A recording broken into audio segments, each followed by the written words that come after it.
Selamat datang di channel saya Serangga Gatal. Jangan lupa di like dan subscribe-nya. Oke, kita mulai. Tian Shouzi berkata, namun, harus ada masalah besar dengan pikiran boneka perang jiwa ini, dan pikirannya bingung. Selama dia tidak mendekati platform Tao, dia tidak berbeda dari sepotong kayu. Platform. Sui menoleh, bisakah kamu melihat harta apa itu? Di alam kultivasi, itu tak terlukiskan. Adapun sarkofagus hitam 6 inci.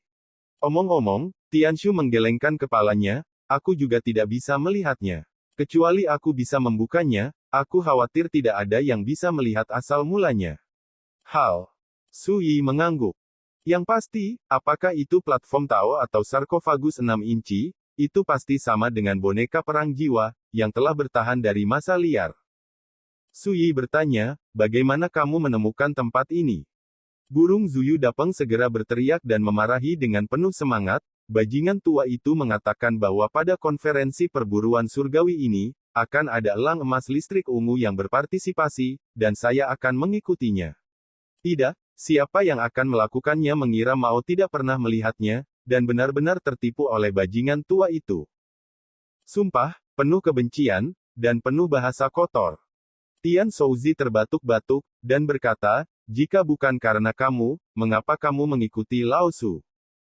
Saat dia berbicara, dia menghadap Sui dan berkata dengan senyum kering pada awalnya, saya juga mendengar bahwa ada alam rahasia yang bertahan dari periode yang sangat liar di Gunung Setan Tianshu, jadi mau tak mau aku datang dengan rasa ingin tahu. Lihat, sayang sekali, peluangnya sudah dekat, tapi tidak ada yang bisa dilakukan. Sui mengerti.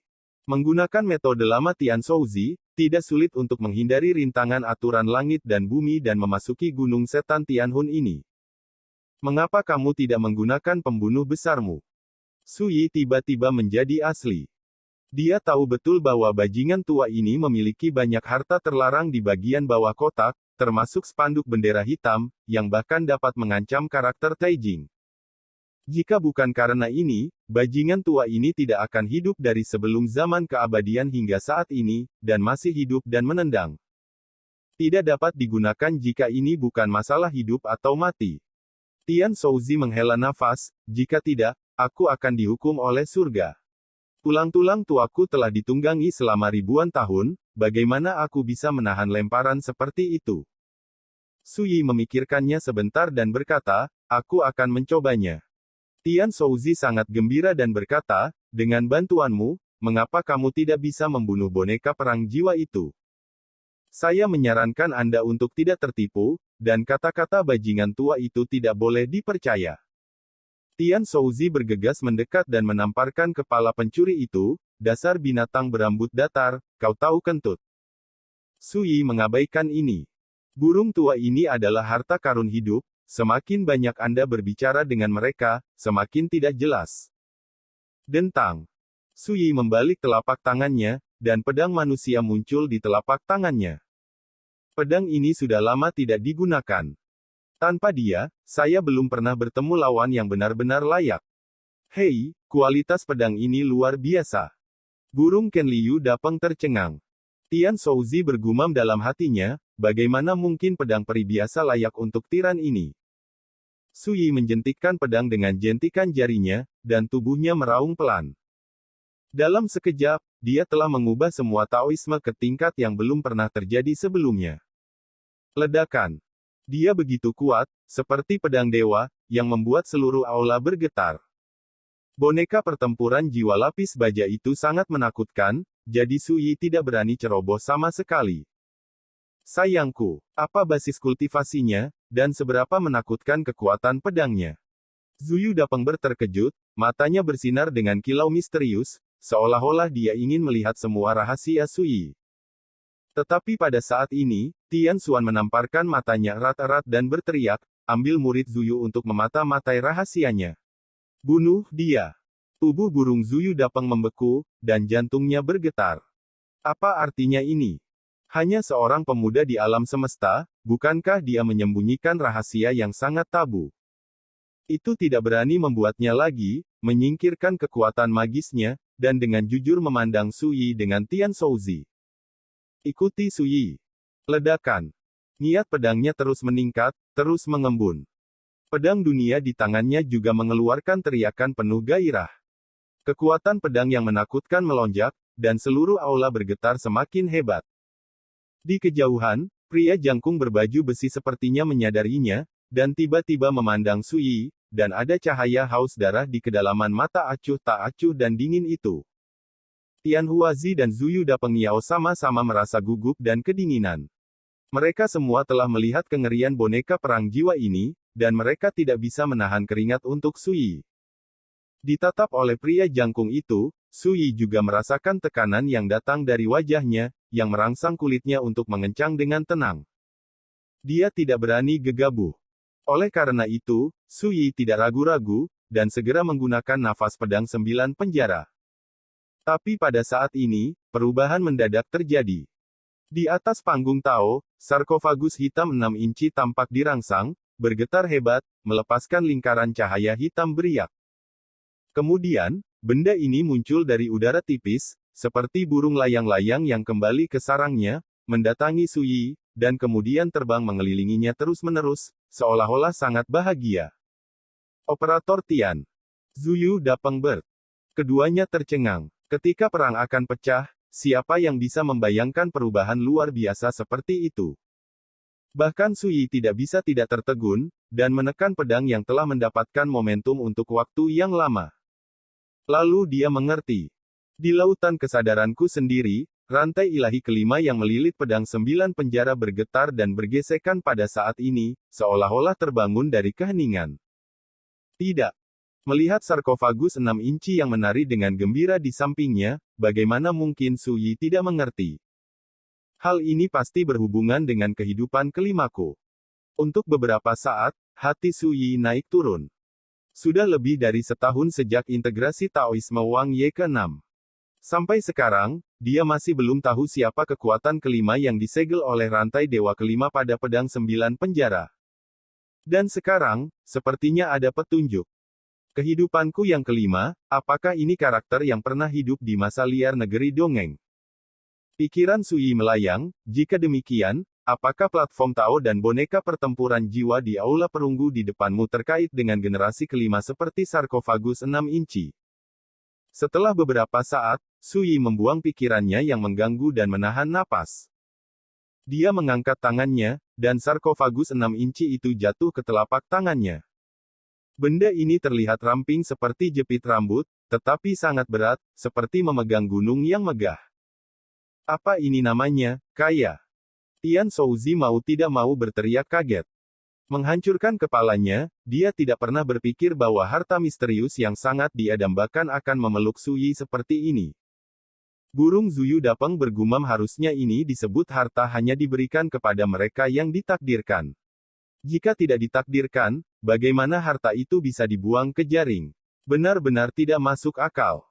Keduanya membandingkan pemukulan brutal yang mereka alami sebelumnya, dan kemudian menyaksikan Su Yi mengangkat tangannya dan mengambil harta misterius, yang pahit, cemberut, dan cemburu.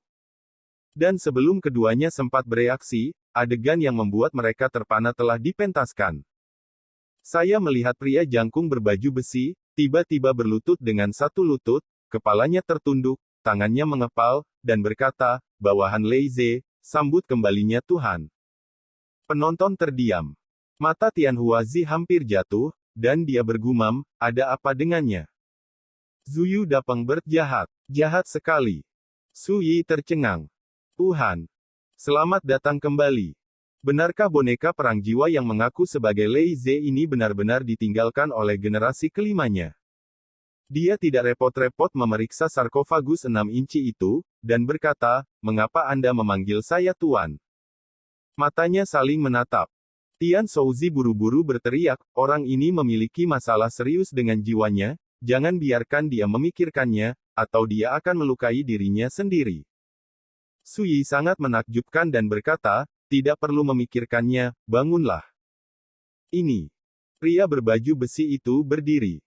Matanya kembali acuh tak acuh dan dingin, tanpa gejolak emosi, berdiri di sana, seperti patung tinggi. Tian Shouzi melangkah maju dan menunjuk ke sarkofagus 6 inci di tangan Sui. Mungkin karena benda ini muncul di tanganmu, orang ini salah paham dan menganggapmu sebagai atasan tuannya. Sui tampak aneh. Dia tidak menjelaskan apapun.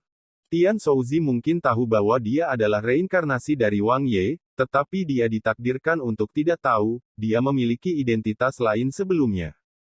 Sayangnya, boneka jiwa ini rusak parah, jika tidak, banyak rahasia yang akan ditanyakan.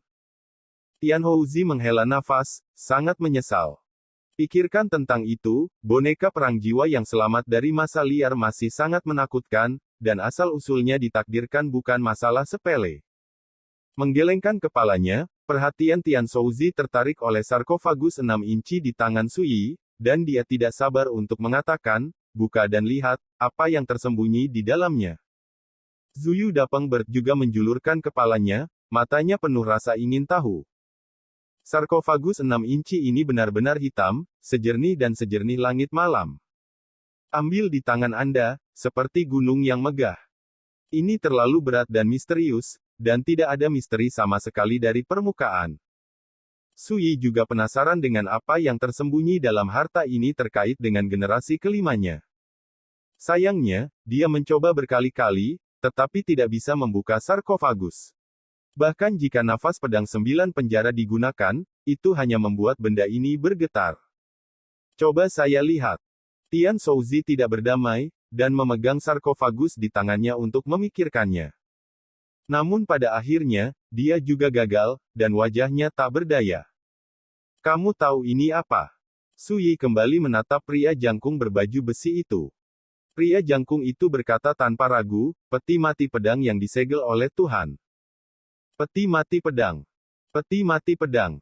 Sui tidak bisa tidak terkejut, pertimbangan apa yang harus dia buat untuk melemparkan peti mati seperti itu untuk pedang.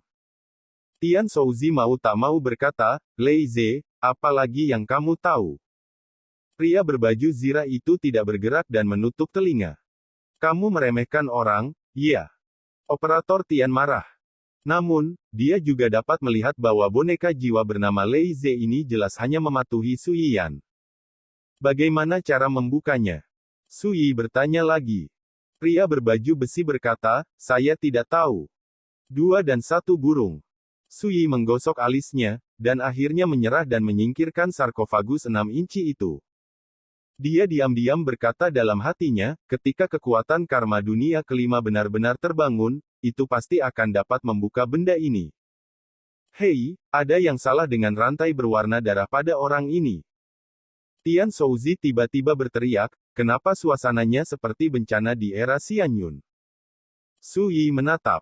Sui melihat lebih dekat, mengerutkan kening, menatap pria berbaju besi, dan bertanya, ada apa dengan rantai berwarna darah ini? Tampaknya hanya menjawab pertanyaan Sui barusan membuat jiwanya tak tertahankan dan menderita dampak serius. Sialan. Sui membeku di dalam hatinya, mengingat pemandangan yang dia lihat di kulit binatang emas.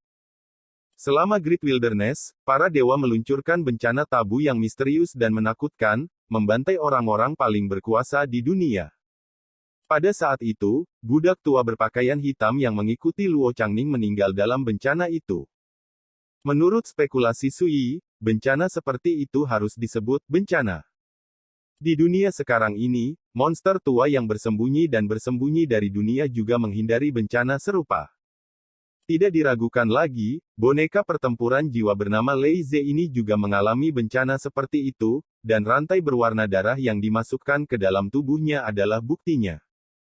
Bencana Tuhan, bencana 5 penurunan surga dan manusia, tidak heran saya terlihat begitu akrab, di zaman keabadian, bencana seperti itu telah terjadi, biksu Kingku dari kuil Lianhua.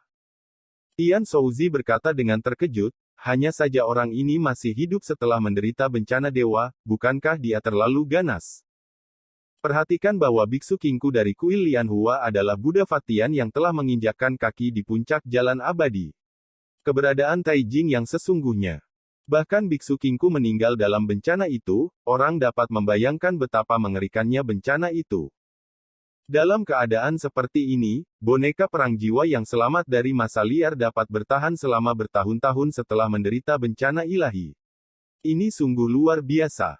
Zuyu Dapeng menghela napas, maksudmu, ketika orang ini berada di puncaknya, dia sebanding dengan sosok Taijing.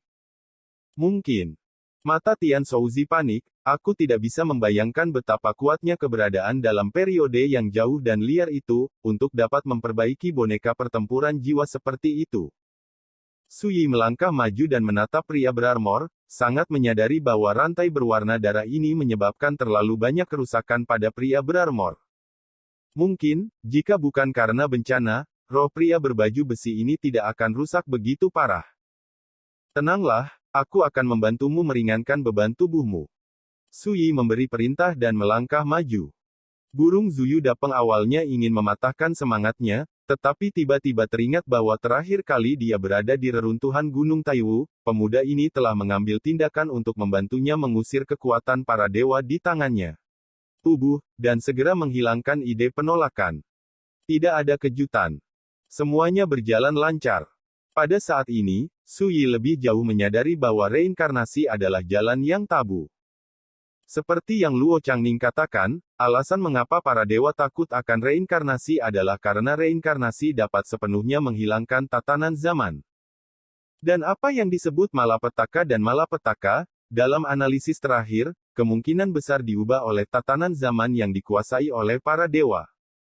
Memikirkan hal ini, Su Yi sepertinya telah menghancurkan rasa takut di hatinya. Sepasang matanya, yang awalnya kusam dan lamban, dipenuhi dengan sinar. Kemudian, dia berlutut dengan satu lutut lagi, menundukkan kepalanya dan mengepalkan tinjunya, dan berkata, "Terima kasih, Tuhan." Suara itu serak dan rendah, dengan sedikit kegembiraan naluriah. Dalam kegelapan. Namun, meskipun saya tidak dapat menjawab pertanyaan Tuan, selama Tuan memberi perintah, bawahan saya akan mati. Suaranya nyaring dan bertenaga. Tian Shouzi buru-buru mendesak, cepat, ambil kesempatan ini untuk bertanya siapa Tuhan yang ada di mulutnya. Operator Tian. Su Yi berkata tidak penting untuk mencari tahu tentang hal-hal itu. Di masa depan, aku akan membantunya memperbaiki jiwanya dan membentuk kembali tubuhnya. Pada saat itu, dia akan dapat memulihkan semua akal sehatnya. Berbicara, Su Yi. Saya sudah melangkah menuju platform Tao di kejauhan. Tian Huazi dan Zuyu Dapeng Niao buru-buru mengikuti. Kali ini, pejuang jiwa Leais tidak menghentikannya. Seluruh badan platform seperti safir, dipenuhi dengan atmosfer kuno yang kental seperti kekacauan. Seperti yang diharapkan, ini adalah platform pencerahan Tao yang disempurnakan dari batu induk yang kacau. Harta karun dunia yang langka. Wajah Tian Shouzi penuh dengan kegembiraan, dan matanya bersinar, harta karun ini cukup untuk membuat pasukan raksasa itu merebut kepala mereka. Saya mengikuti pandangannya, dan benar saja, di dasar platform Tao, ada banyak retakan seperti sarang laba-laba, seolah-olah akan runtuh. Tian Shouzi mengerang dalam hatinya, dan memarahi, persetan. Saya mengerti, dalam analisis terakhir, tidak peduli betapa menakjubkannya bayi ini, di bawah erosi tahun-tahun yang tak berujung, itu akan membusuk dan runtuh. Berbicara, dia buru-buru naik ke panggung Tao dan duduk di atasnya, ambil kesempatan ini, pertama-tama saya akan memahami, lihat apakah saya bisa memahami. Pada saat yang sama, gumpalan kabut kacau merembes dari platform Tao dan mengalir ke tubuh Tian Shouzi, memberikan pesona misterius pada sosoknya. Orang tua ini tidak tahu bagaimana menjadi rendah hati. Burung Zuyu Dapeng sangat cemburu dan gatal. Telah melihat bahwa Tian Shouzi telah memasuki situasi seperti pencerahan. Ini luar biasa, saya baru saja berbicara, dan dalam sekejap mata, saya mulai mendapat pencerahan. Su Yi tidak bisa menahan diri untuk tidak tersentuh, menyadari keajaiban, pencerahan Taiwan, ini. Ketika Wang Ye mencapai puncaknya di kehidupan sebelumnya, dia juga menyempurnakan platform pencerahan Tao di Gunung Taiwu. Teman-teman lamanya yang telah menginjakkan kaki di Taijing penuh pujian. Untuk rahasia jalan paling primitif dan kuno di periode Tai Huang. Waktu terus berjalan. Setengah jam kemudian, Tian Xuan membuka matanya dari platform pencerahan Dao dan berkata dengan senyum mata terbelalak, hebat, sungguh luar biasa. Ketika saya memahaminya di sini, sepertinya saya telah mengalami semuanya. Perubahan dalam sekejap dan menyadari cara yang hebat. Rahasia evolusi, beberapa teka-teki dan misteri di hati Lao Su, akhirnya terjawab. Dia sangat bersemangat dan jelas mendapat banyak manfaat. Jangan khawatir, cepat turun. Zuyu Dapeng menariknya ke bawah dengan cakar, dan bergegas naik. Segera, pencuri itu juga mengalami pencerahan, matanya kesurupan, dia mengembara, dan tidak ada gerakan sama sekali. Su Yi tiba-tiba menoleh dan menatap Tian Shouzi, jawaban apa yang kamu sadari sebelumnya? Tian Shouzi menggelengkan kepalanya dan berkata, rahasianya tidak bisa dibocorkan. Su Yi memelototinya, apakah kamu bocor sedikit? Karena sudah ada di mana-mana, kali ini tidak buruk. Operator Tian. Ekspresinya berubah sesaat, dan dia tiba-tiba menghela nafas. Aku tahu aku tidak bisa menyembunyikannya darimu. Sebelumnya, dia menggunakan kekuatan pencerahan pada tahap pencerahan untuk menyimpulkan sebuah rahasia. Pada akhirnya, saya melihat pemandangan yang seram dan menakutkan. Bintang yang tak terhitung jumlahnya jatuh dari langit. Ada dewa yang bertarung sengit di 9 langit. Darah Tuhan tercurah. Jeritan bergema di seluruh dunia. Langit runtuh, langit gelap. Seperti gulungan kiamat. Sekian dulu dari Mimin. Terima kasih.